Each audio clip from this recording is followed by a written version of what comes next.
Endrick, you're back. Execute him. Yes, sir. Why are you intruding in my position, bro? Real Madrid already looked perfect. They already had the future of football. Vinicius was unstoppable. Bellingham looked like the best midfielder on planet Earth. Rodrigo fit in perfectly, almost. Then this Ninja Turtle guy, Mbappe, decided to arrive. And somehow, everything started feeling weird. Like, seriously, is Mbappe actually becoming a problem? Because ever since he joined Madrid, something feels off. And honestly, I think the biggest victim might be Vinny. This guy used to look completely unstoppable. He was Madrid's superstar. He was the system. He was the engine. But now Mbappe has ruined everything. And look at this. They're literally standing in the same space. Madrid doesn't need two left wingers. And this is where the problem starts. Because now the entire team has to compensate for both of their mistakes. Jude has to defend everywhere. Valverde runs everywhere. Bro literally has to score hat tricks for the team. Like, honestly, Mbappe should be doing the hat tricks, but Valverde does it all for him.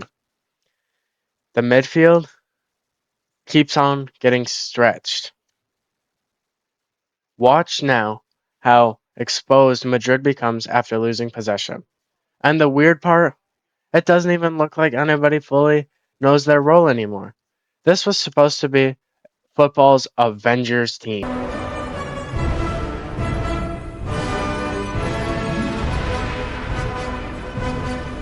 Avengers!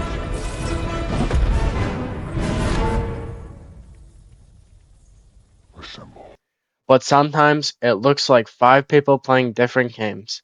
And the scary part, we've literally seen this before. At PSG, Neymar wanted the left, Mbappe wanted the left, and Messi ended up being isolated, just like Bellingham. And then, to make it even more dramatic, Luis Enrique says something really, really interesting. He essentially goes on to say he doesn't need superstar dependency. He needs a complete team with pretty good form. And weirdly enough, PSG suddenly started looking more like a team after Mbappe got deported back to Madrid. That's the part that's actually scary. Then somehow his teammate Dembele turns into a Ballon d'Or level player, and PSG finally wins the Champions League right after Mbappe leaves. What's crazy about that too is that PSG is about to win the Champions League again. Unless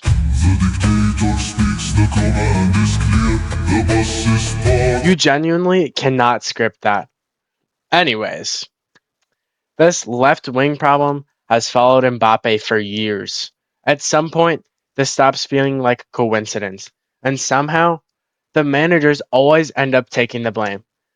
Carlo Ancelotti got criticized and sacked. Xabi Alonso got questioned and he got sacked. And everybody keeps on trying to fix the balance. Alvaro Arbeloa also is about to get sacked because Mbappe wants to continue blaming everything on the managers. But maybe the problem is bigger than tactics. Now look, Mbappe is still world class. Mbappe is a tap-in merchant. So let's take a look at some of his greatest tap-ins. قول الصوارم كي تسترد المظالم حتى الأراضي ساموا رسول أهل العزائم فالقول قول الصوارم. I'm not saying he's bad, but people expected prime Ronaldo. And instead, this man is a professional rebound collector. This dude genuinely waits in the box like he's AFK. But honestly, I don't even think this is fully Mbappe's fault anymore. I think football created impossible expectations for him. People expected him to join Madrid and instantly become Cristiano Ronaldo, one of the greatest goal scorers of all time. But football doesn't work like that. Sometimes adding another superstar doesn't make a team stronger. Sometimes it just makes the balance worse. And that's why this whole thing feels so weird. Because Mbappe might still become the best player in the world, but right now, he looks more like a luxury than a solution. So now, the real question is this just a rough beginning or the first sign of a much bigger problem?